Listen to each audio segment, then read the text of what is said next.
Hey, what's up, everyone? Welcome back, or welcome if it's your first time tuning in. Super glad you're here. Today we're diving into something that comes up a lot, especially when people start paying attention to how we speak versus how we write.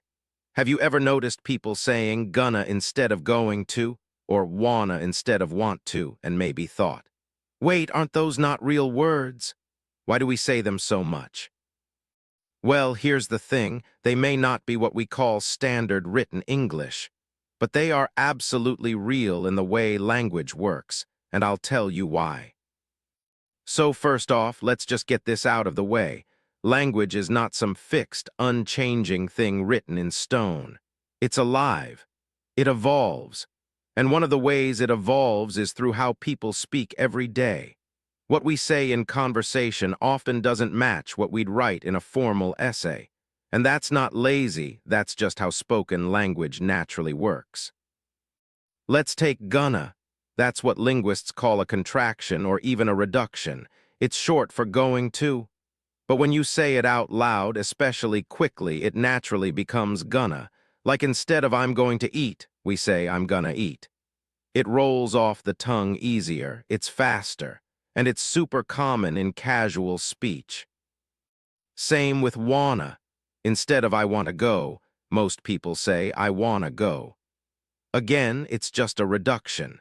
It doesn't mean people are forgetting the correct words. It means they're using natural patterns of speech that happen across pretty much every language on the planet. And here's a cool thing. These shortcuts aren't new. They've been around for centuries. Shakespeare even used informal contractions in his plays, so yeah, if it was good enough for Shakespeare, I think we're fine. Now some people worry that saying words like gonna or wanna is wrong or sloppy. But think about it, when you talk to your friends, you're probably not thinking, I must now use grammatically perfect sentence structure. No, you're just talking like a human. Casual speech and formal writing serve different purposes. We need both. And it's not just gonna and wanna either. There are tons of examples. Coulda, woulda, shoulda, lemmy, gimme, kinda, sorta. All of these are just how speech evolves when we talk quickly and comfortably. And you know what? Every language does this. In French, for example, people often smush ji ni sais pas into chais pas. In Spanish, para ale sometimes becomes pal. It's just a natural part of being human and wanting to make communication smoother and quicker. Now here's the wild part. Even though these reduced forms aren't usually considered real words, in formal writing they are studied by linguists. They have rules, they're predictable, and they follow patterns. So from a language science point of view, they're absolutely legit. And they're even showing up in writing more and more, especially in texting, online chatting, social media captions, all those places where writing starts to mimic how we actually talk. So when someone says those aren't real words, what they probably mean is, they're not in the dictionary as standard words. But language isn't just about dictionaries. It's about how people use it in real life. And if millions of people say gonna every single day, then yeah, it's real. It's part of English.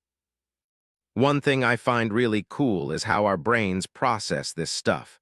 We don't even think about switching between formal and informal speech. We just do it. Like you probably wouldn't say gonna in a job interview unless it's a super chill one, but you would say it to a friend in the middle of a text or a quick voice note. That's called code switching, and we all do it without even realizing. So the next time you catch yourself saying wanna or gonna, don't stress. You're just speaking naturally like billions of people do. It's not wrong, it's just relaxed. And there's something kind of beautiful about how language bends and adapts to our needs. Anyway, I just think it's kind of funny how people get all riled up about this stuff when it's literally just how language works. You don't need to sound like a grammar textbook to be understood. Sometimes the not real words are actually the most real of all, because they're what we actually say when we're being ourselves. All right, that's it for today. Hope that gave you a new way to think about the words we use every day. And maybe next time someone says gonna or wanna, you'll smile a little, knowing there's a whole lot more to it than just lazy English. Appreciate you for hanging out, and I'll catch you next time.